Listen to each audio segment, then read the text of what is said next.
Po zawirowaniach związanych ze strajkiem Air Canada z przystankiem w Seattle dotarłam w końcu do Anchorage.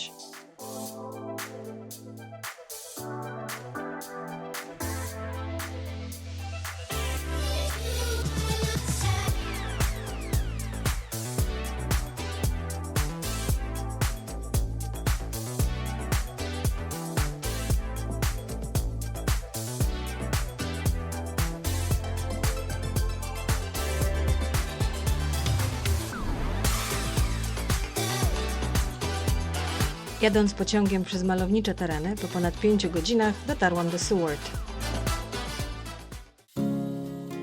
Tam ponownie weszłam na pokład Inatis i ruszyliśmy w rejs wzdłuż wybrzeży Alaski i Kolumbii Brytyjskiej.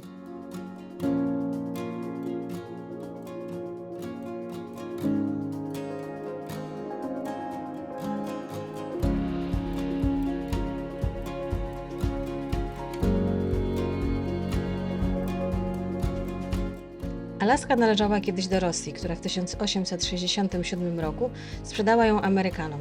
Do tej pory widać tutaj sporo wpływów rosyjskich. W Chenega trafiliśmy na stary cmentarz. Tutaj pierwszy raz zobaczyłam wylęgarnię ryb. Na pierwszy rzut oka spokój, ale wystarczy spojrzeć pod wodę.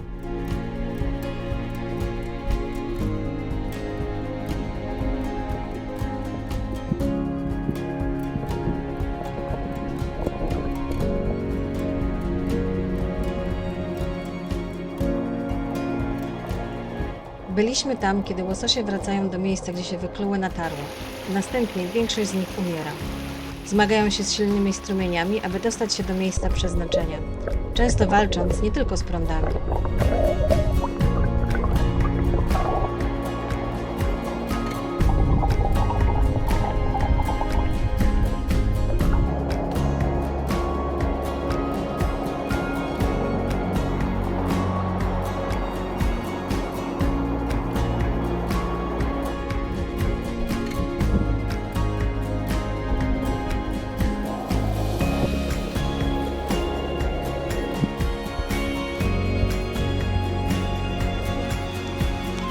Łososie wyskakują z wody, by pokonać przeszkody, ale jest to też reakcja na stres i zagrożenie. Tutaj zagrożenie było bardzo blisko.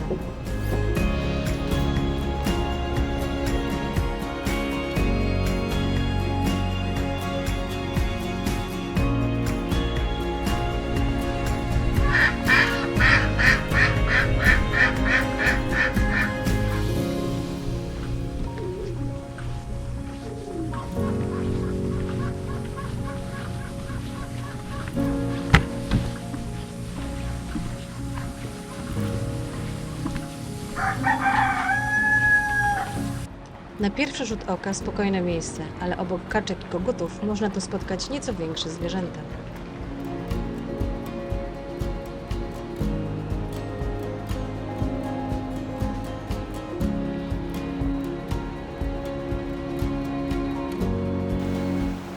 Niedźwiedzie wykorzystują sezon powrotów łososi na tarło, aby się najeść i zbudować zapasy tłuszczu na zimę. W szczycie sezonu potrafią zjeść nawet kilkadziesiąt ryb dziennie.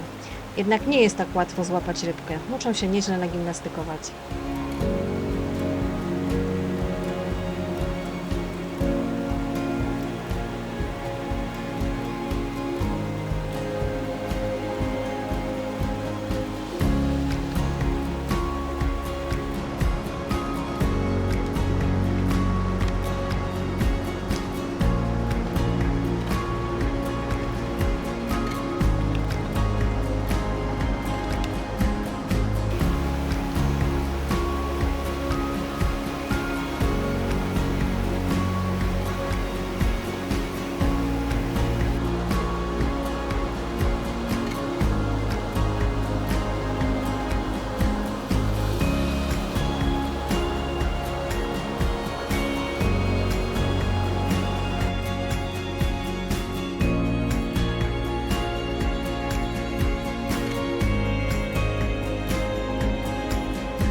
Spotkałam jednego osobnika, który nie był zbyt zainteresowany łososiami.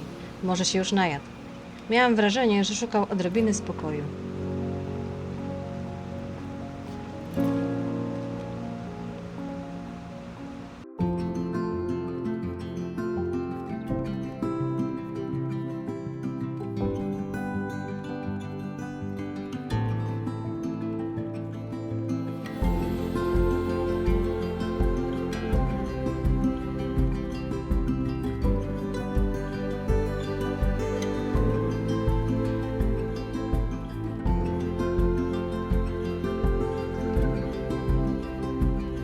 Złapać rybę przy wylęgarni jest proste, ale złapać łososia przy potoku to już sztuka.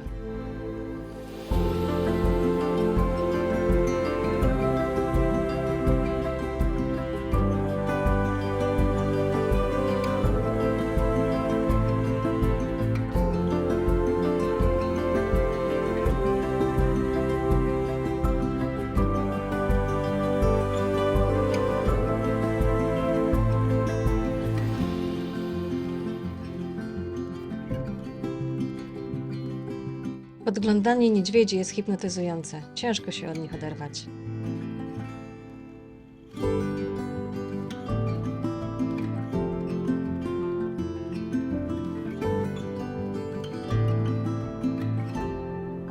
Gdy wreszcie uda się złapać jedzenie, trzeba je jeszcze utrzymać.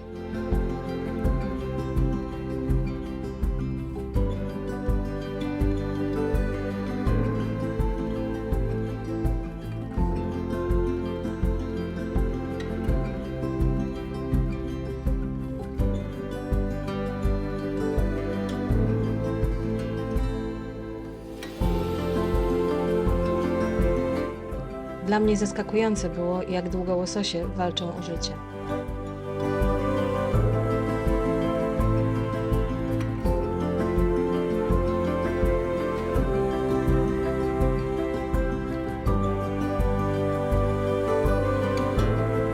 U wybrzeży można spotkać uchatki, lwy morskie, które uwielbiają wylegiwać się na pławach, czasem zaciekle walcząc o miejsce.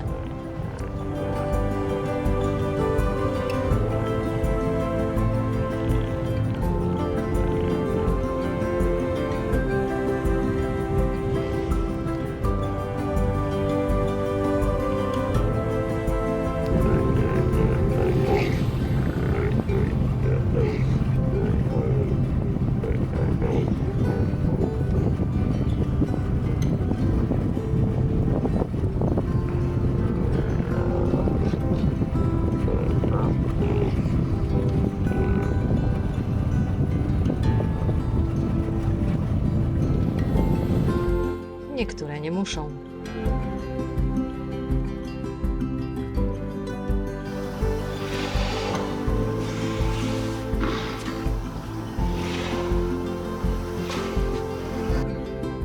Spotkać można też rozkoszne wydry morskie. Zaskoczyła mnie obecność maskonurów, za to na orły czekałam od początku.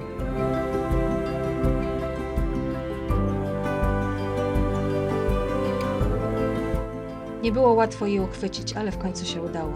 Nagrałam nawet ich kłótnie, a może rozmowy?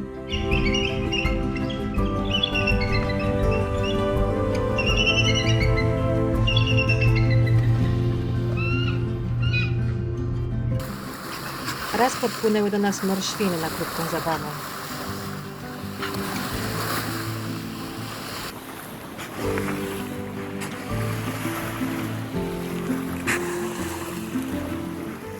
Zawsze jednak wypatrywałam wielorybów. Czasem było je tylko słychać, czasem też widać.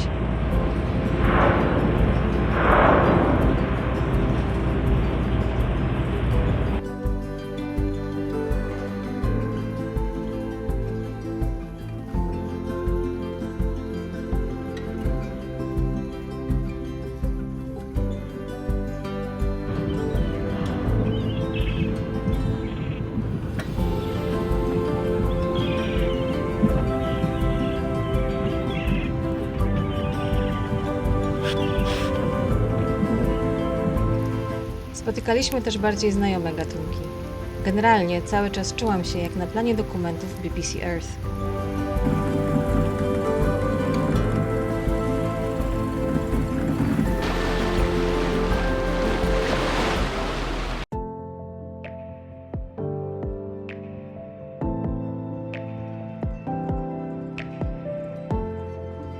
Wystawa okazała się spokojna i trochę surowa. W lokalnym muzeum można poznać historię tego miejsca i jego mieszkańców, ale też historię katastrofy ekologicznej tankowca Exxon Valdez z 1989 roku. O poranku można spotkać pracowników idących do przetwórni. Drive-thru kojarzy mi się z dużymi sieciami, a tutaj nawet najmniejsze miejsca mają taką opcję. Czasem jest to jedyny sposób zakupienia posiłku.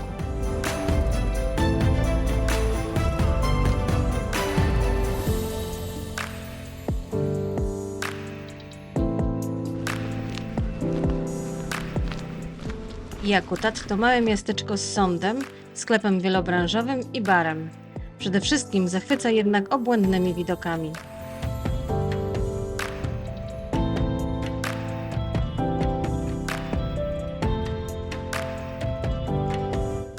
Kompletnym przeciwieństwem jest Ketchikan, przystanek niemal wszystkich wycieczkowców pływających po Alasce. Kiedy tam byliśmy, zabrakło miejsca dla wszystkich statków. Zupełnie zasłaniają widoki, a miasteczko zostaje zalane turystami.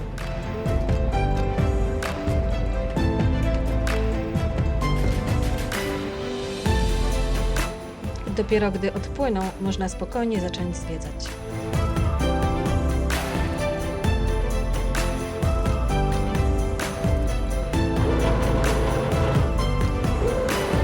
Sitka, dawna stolica Alaski. W porcie cumują hydroplany, ale dla mnie to wyjątkowe miejsce. Tutaj mieszka Ellen, którą poznałam w 2010 roku przy okazji Kuchnia Plus Food Film Fest i po latach znów się spotkałyśmy.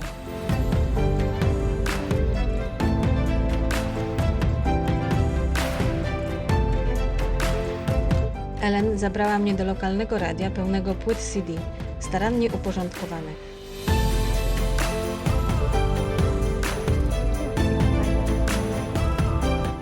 Z ciekawości sprawdziłam, czy znajdzie się coś z Polski. Była jedna.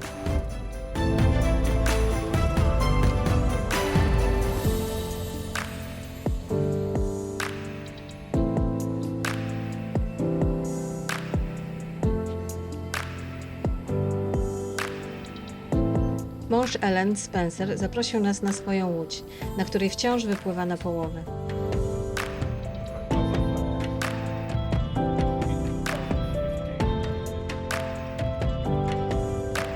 Wieczorem poszliśmy do ich domu na wyborną kolację.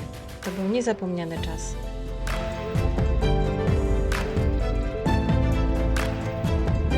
Kiedy poznałam Ellen w Warszawie, w najśmielszych snach nie sądziłam, że kiedyś ją tu odwiedzę, ani że kiedykolwiek znajdę się na Alasce.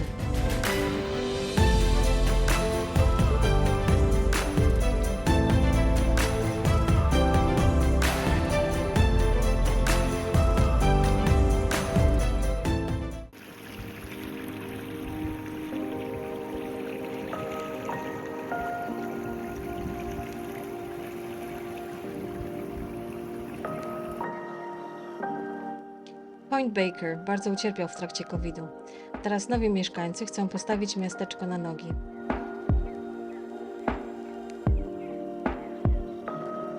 Bar wciąż jest zamknięty, ale jednodolarówki zgodnie z tradycją zostały na swoim miejscu.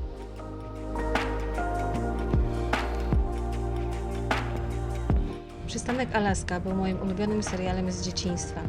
Lecąc tutaj liczyłam, że odnajdę podobny klimat i rzeczywiście tak się stało. Pelican, miasteczko, którego nazwa pochodzi od nazwy statku. Przypłynęliśmy tu w ostatnim dniu sezonu, gdy ostatni turyści odlatywali do domu.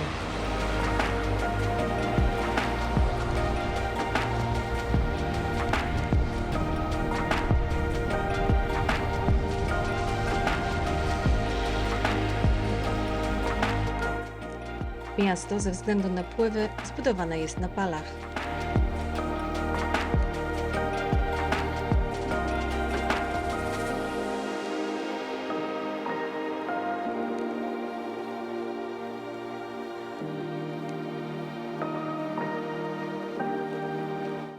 Ma bardzo prosty układ, właściwie jest jedna główna ulica.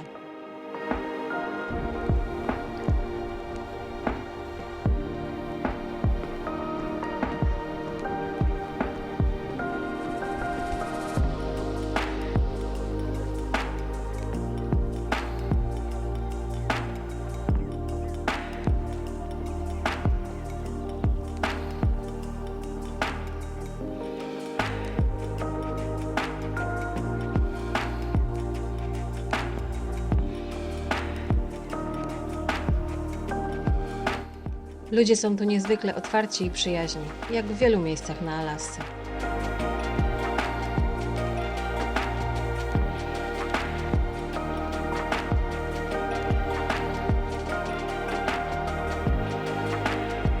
W lokalnym barze można też dobrze zjeść. Miejscem o równie wyjątkowym klimacie był Port Alexander. Trafiliśmy tam w dniu, kiedy przypłynęła łódź z pocztą. Zdarza się to raz na tydzień.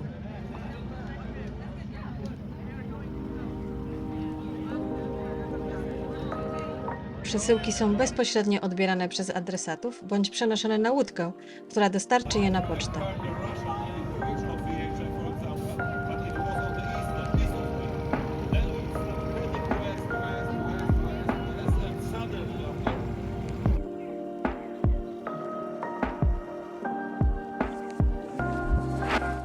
Za pomoc przy rozładunku dzieciaki dostały lody. Jest tu małe muzeum, ale to ludzie robią klimat tego miejsca. These ladies that you see before you are not tourists. They are adventurers. Yes. It's us.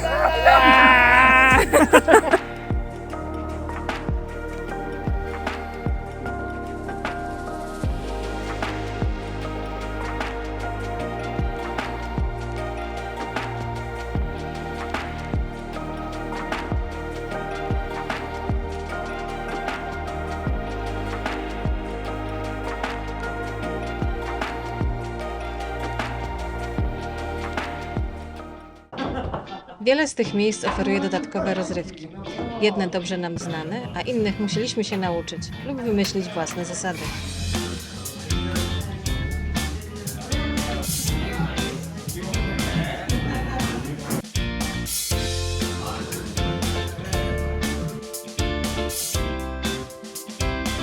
Raz urządziliśmy sobie rozgrywki. Do finału dotarli Maciek i Piotrek.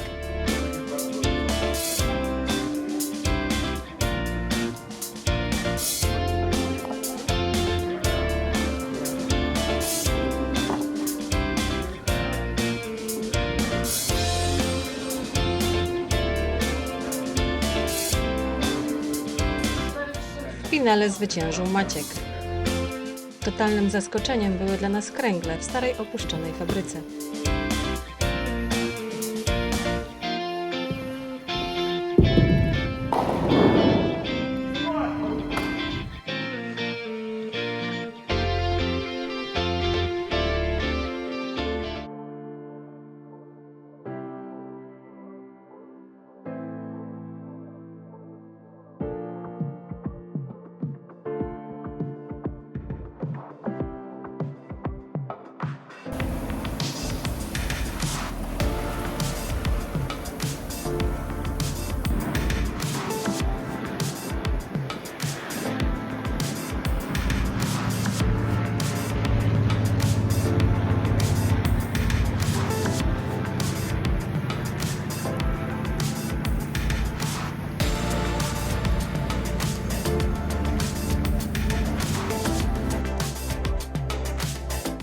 Pływanie po Alasce i Kolumbii Brytyjskiej jest wymagające.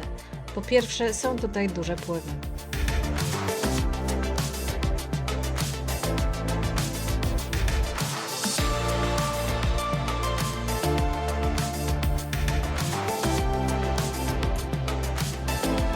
Trzeba meandrować przez przesmyki, stale pilnując głębokości.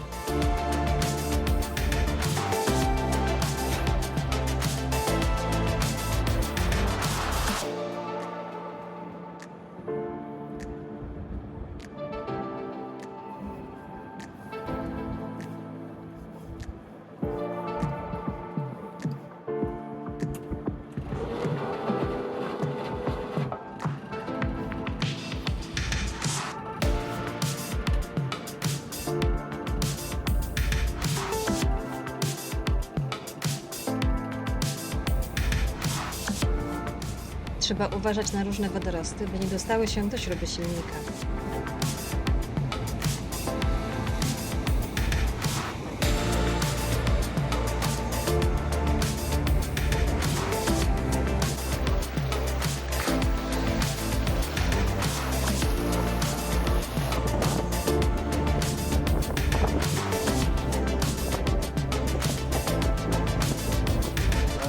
można też wpaść na drzewo. Dlatego na wachcie cały czas trzeba zachować czujność.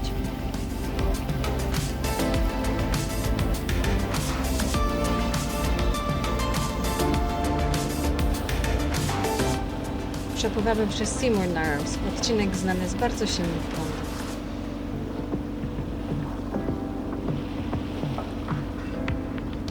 Jest też mnóstwo wirów.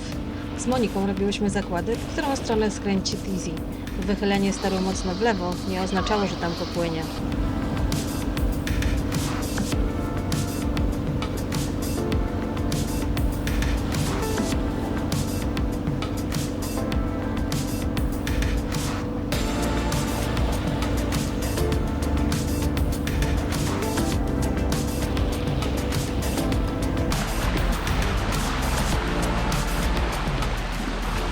Po pokonaniu wszystkich trudności można było zrzucić kotwicę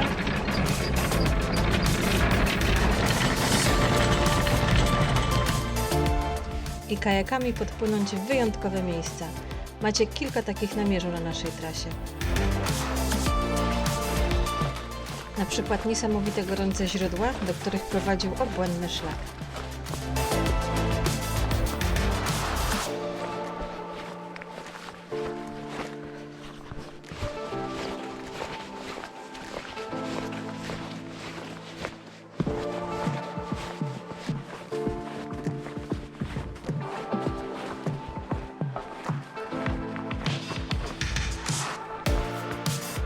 Można się tu dostać jedynie drogą wodną.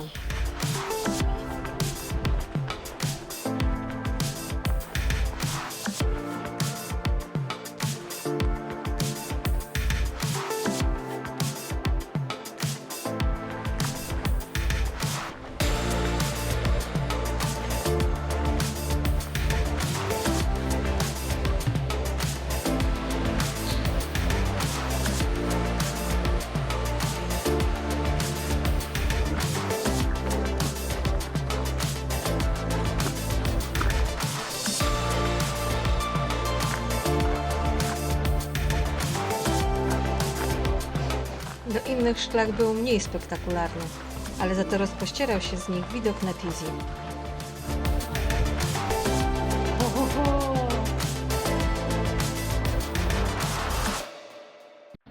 Mnie urzekła Icy Bay. Stałam za sterem, gdy do niej wpływaliśmy. Niestety potem musiałam go oddać, bo skończyła się moja wachta.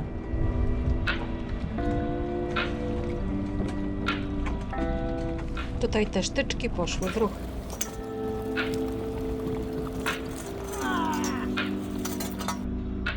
Po wyłączeniu wszystkiego można było wsłuchać się w wodę i lód.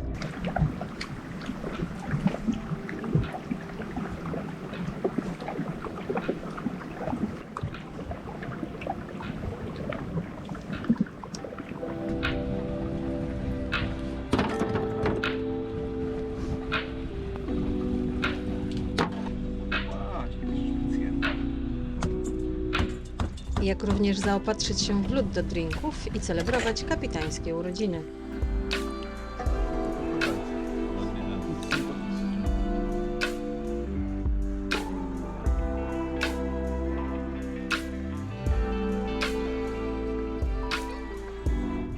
Odwiedziliśmy Maćka znajomych, którzy mają dom zbudowany na tratwach.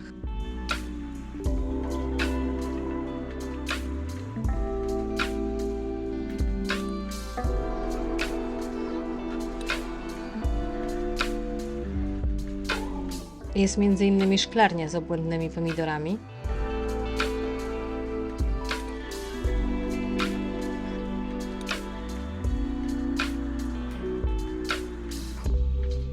I jest też grill.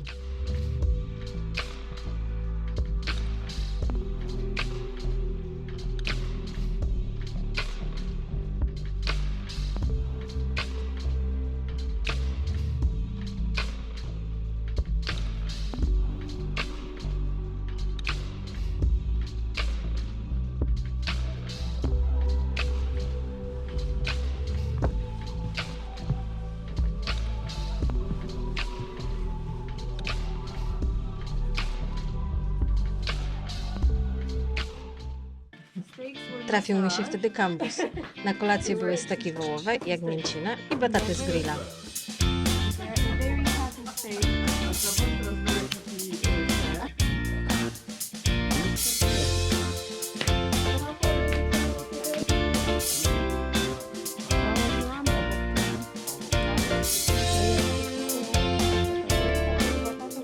Na co dzień nie jedliśmy makaronu z sosem pomidorowym, a na przykład nogi kraba,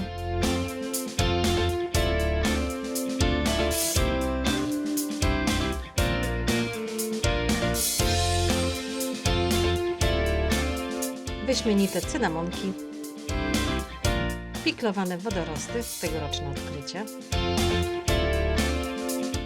steki z tuńczyka, a spaghetti vongole było nie raz, a 2 razy. Deserów też nie brakowało. Na stole jednak królował łosoś w różnych wariantach: wędzony, pieczony. Do niedawna byłem wędkarzem, teraz postanowiłem zostać rybakiem. Proszę, pierwszy łosoś złowiony przy użyciu podbieraka.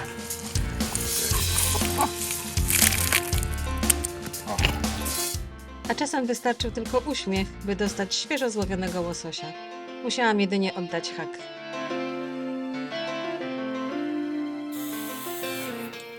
Potem jednak trzeba było wszystko samodzielnie oprawić. Dzięki koledze z pracy byłam wyposażona w profesjonalny nóż. Pierwszy raz czyściłam rybę. W każdym porcie przygotowane są specjalne stoły, by móc to wszystko zrobić.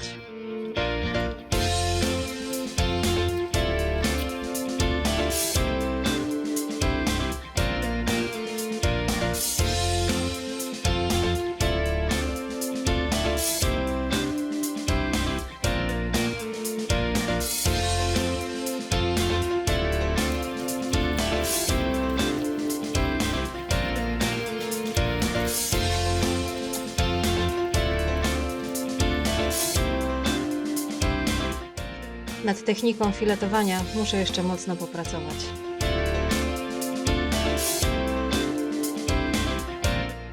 Na szczęście mam kilka filmików, jak to robią profesjonaliści, więc mam się z czego uczyć.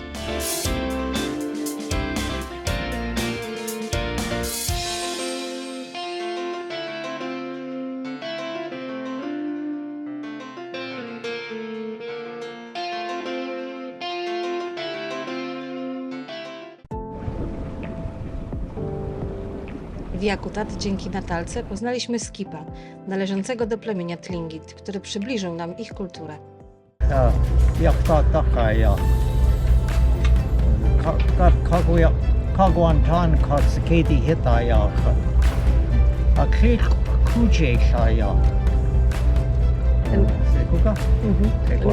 And what does it mean? What did I say? Yeah. Oh, I told him my name on the Klech is my Tlingit name.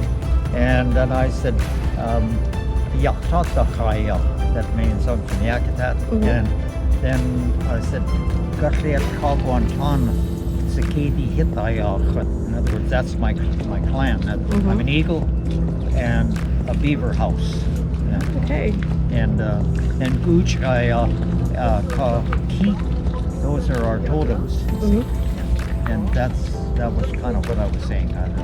Nice. Thank you. An authorized storyteller and historian would be selected from amongst the young children, because you see, back then there was a thing called the Raven story. The Raven story pretty near paralleled the Bible in a way, and because it was how to live life. They would tell the young children these stories and the creation story, you know, how things occurred, because the young kids want to know where they come from. How did we get the sky? Where did the sun come from? All these were in stories. They would tell all the kids these stories. And then they would say, you know, what did I say? How does this story? And some of the kids would be able to repeat the story back exactly word for word without changing one word or inflection. And then they recognized that.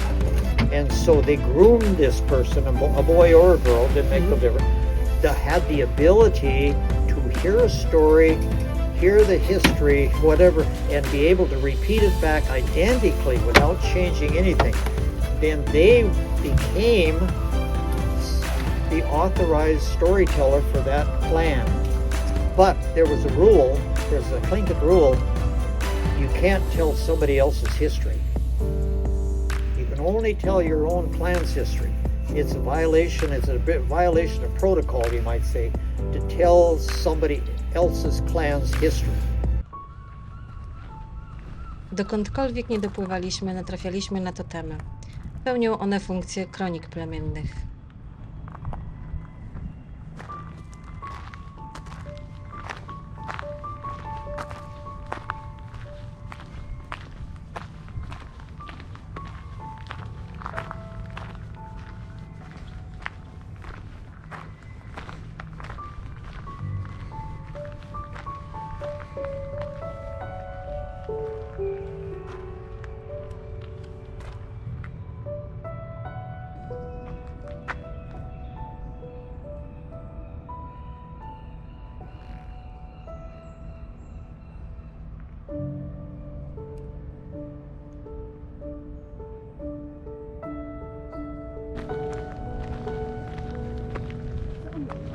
Często czyta się je od dołu do góry, a każdy element ma swoje znaczenie.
W Alert Bay jest cmentarz rdzennych mieszkańców z plemienia Tamgis.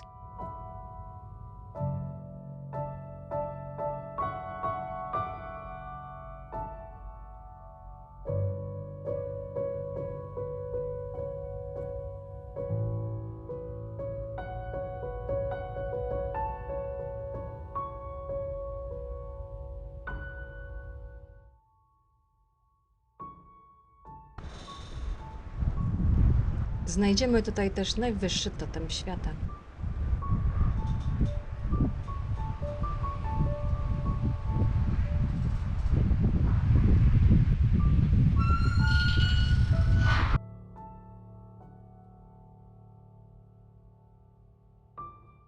Więcej o totemach i rdzennych mieszkańcach opowiem po powrocie z następnej podróży. Tymczasem pora była zacumować w Nanaimo i zakończyć wyjątkowy rejs.